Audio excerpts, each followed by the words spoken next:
அண்ணே அண்ணே அண்ணே அண்ணே, என்னமாச்சு? ஏன் அழுதுட்டு வர? தினம் குடிச்சிட்டு வந்து என்னை அடிக்கிறாருன்னு. நொன்ன வீட்டுல நகை வாங்கிட்டு வந்தா வா, இல்லைண்டா போன்னு சொல்லிட்டாருன்னு. என்னத்தா இப்படி வந்து சொல்ற? உனக்கு போட்ட நகையை ஃபுல்லாக வித்து வித்து குடிச்சிட்டான். இப்போ நகையை வந்து கேட்டா நான் என்னத்தா பண்ணுவேன்? நான் என்ன செய்வேன்? என் பிள்ளைய அடிச்சு விரட்டிட்டானே. நீ போத்தா, நான் மாப்பிள்ளைகிட்ட பேசுறேன் தா. நான் இனிமே போகவும் மாட்டேன், அவனோட வாழவும் மாட்டேன். ஏத்தா ஒன்னு முன்னாடி எனக்கே கஞ்சி ஊத்த, உனக்கு எப்படி தவிர்த்து நீ போக மாட்டேங்கிறியத்தா?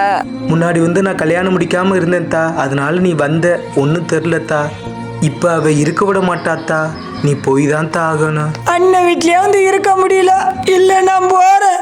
எங்கேயாவது போய் சாகுற உங்கள்கிட்ட இருக்கலாம். நந்தங்க ஆயிப்புட்டோ பாவி, நானும் பொண்ணா பிறந்த பாவமா.